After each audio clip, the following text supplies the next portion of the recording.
Hello, YouTubers and modeling communities. Paul Casares back again with another video. I should name my my YouTube channel Madman's Hobbies, because I'm a madman when it comes to large scale. As what I'm told at work, you're a madman. Anyways, I hope you're all enjoying your Memorial Weekend, and I'm just bringing out some old builds and jamming to some Pink Floyd and messing around with my models. I pulled this down. I washed it down the best I could. It's got a lot of dust on it.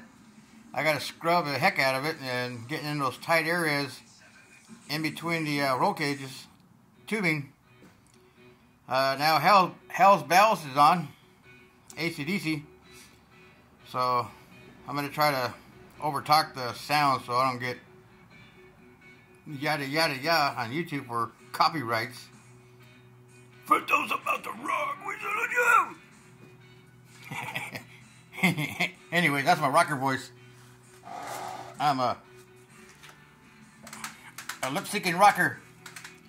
So anyways, this is my 69, 68, 1/8 scale Pro Mod. Or should I say nitro coupe. At the time I was building this, I was kind of like, I wonder if I should do a Pro Mod or if I should do a nitro coupe. Kind of like, what's his name's Studzilla. So that's where I kind of left the build. I was like, kind of not sure what I want to do. But it's only got one distributor, so I really can't do like a modern day top fuel build on it.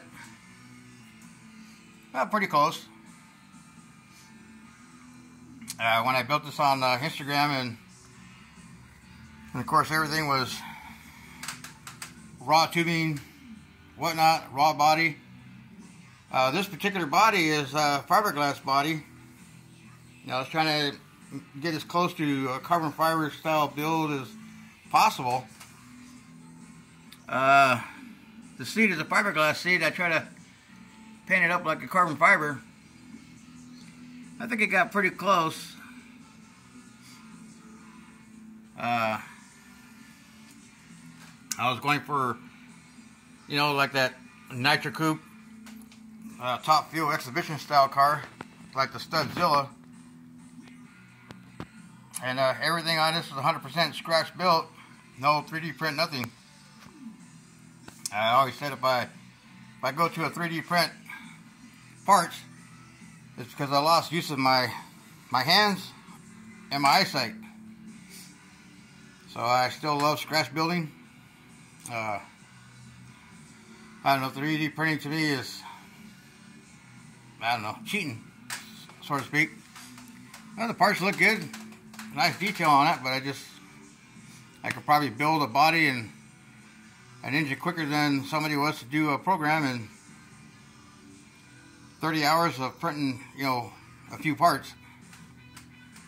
I just can't see waiting that long for a part or whatever. And so if I was to order a 1/8 scale top fuel engine, and my 1/8 scale scratch built car may not, what do you say, match up.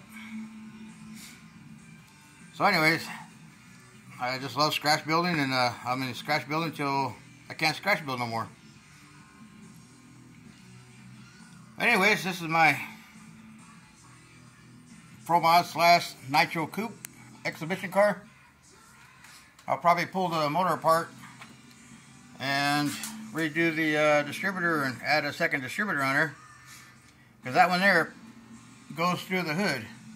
When I set the nose down, the distributor, or should I say magneto, pops through the hood. I have it up there. I didn't grab it down to set it on there. It's just a pain in the butt to sit on there, and because I haven't built any front supports to hold the whole hood and the fenders on. So the only support I got is that little piece of nub sticking out right there. And I got to build all the rest of the framework to hold the hood and fenders, because it all comes off of one piece. And the doors I have in my storage shed. In one of my boxes somewhere, I just gotta dig them out and. But it's got all the bells and whistles. The computer box over there on the passenger side floorboard. I made all the airlines and solenoids and computer box, the whole 9 yards.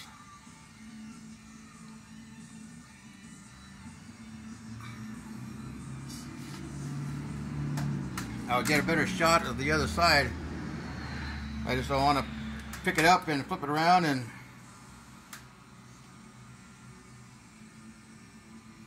so anyways, that's my 1/8 scale Camaro build that I started over 3.5, 4 years ago.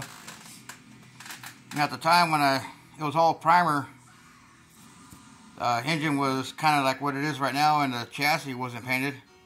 The body was in primer. I took it to a local hobby shop model contest, and told the people that worked there, all the supplies that I buy from here, all the tubing and plastic, this is what I built. And they're blown away by what I've built from their product. Sound, you know, evergreen plastic tubing and sheets of styrene. Now at the time, a gentleman entered at a hobby bench model car contest by the name of Frank Bennett, which is no longer with us, and may he forever rest in peace. He had some killer builds in there of a flatbed and race cars, and he did some tremendous jobs on his builds. And he comes up to me, he goes, "Dude, I did kick ass." He goes, "I love that, Paul." He goes, "Hey, say Frank, man, coming from you," he goes, I go, that says a lot. He goes, "Over the years, you become a wreck, you know, a wrecking in the model crew." And so I'm just doing my best. And he goes, "You sure do love these large scales, right?" I'm like, "Yeah." And I shook his hand, and I'm like, "Hey, thanks a lot, man. I appreciate it very much." And I told him, "I don't know if my build's got any kind of chance against your stuff," but he got a kick-ass award from that hobby shop, and I got a first place with the Hobby Bucks rewards and to buy more supplies. And to me, that was, I didn't care about the first place. You know, getting Hobby Bucks was good enough for me. And of course, Frank got a like a best in show for his killer race car hauler. I think it was a NASCAR style build, and the hauler, I mean, it was right on tee to all the original pictures he had there at the show. And I'm like, dude, that is sweet. And so I think me and him kind of, you know, came out on top. And that's all I gotta say about that. You know, may he forever rest in peace. He's one hell of a model builder. And there was a kind of a challenge of Nova builds, and that's when I started building my Budweiser Bill Hill Nitro Coupe or Pro Mod in 1/25th scale. And Frank and another gentleman by the name of Doug, they're both like, "Man, you got that hood scoop dead on. You scratch built that?" I'm like, "Yeah." And they're both blown away by it. And they're like, "Man, that's awesome job. We got pictures of that car." And I'm like, "I got a drag racing magazine that shows that Bill Hill Nitro Coupe." And So that's another one that's on my back burner that I started many years ago, and I soon will get back to it. And so I thought about doing a 1/8 scale of that Nitro Coupe 69 Nova, but then I built that and it turned into a Pro Street. So I was like, I already got a Pro Mod Nitro Coupe Camaro, and I got another one of a 66 1/8 scale Nova. It's going to be a twin turbo blown Pro Mod, 1471 blower with two turbos on it. Kind of a Pro Street, kind of a Nitro Coupe, but I don't know. So this one here, I'm going to repaint it. When I painted it to kind of give it that worn out look. You know, a few scratches, you know, here and there. Rough paint, you know, mismatched paint to look like it was repaired in the pits. You know, tagging a wall or something, or, you know, mishap in the staging lanes. So I got little, you know, imperfections here and there, but that's what I wanted to do. You know, like a little touch-ups down here where the paint didn't blend right, and, you know, up here, you know, rubbing a wall, guardrail or something. You know, just kind of, you know, there was I put a long scratch in it to look like a pit bike handlebar scratch. And that's what I was kind of going for, you know, a car that's been in the pits racing for, you know, a few years, and it's showing its age. You know,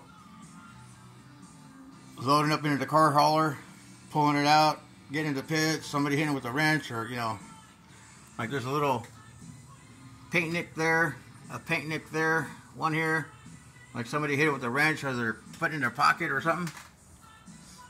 So that's what I was kind of going for, you know, a smudge, you know, here in the clear, like they spilt something on there and ate the paint away a little. No, that's what I was kind of going for. And so that's my other 1/8 scale project. And I hope y'all dig it. Let me know what you think, and see you on the next video. Y'all have a good Memorial Day tomorrow. Like me, I'm just gonna maybe relax and get a big belly. Y'all be safe out there, and happy mauling, everybody.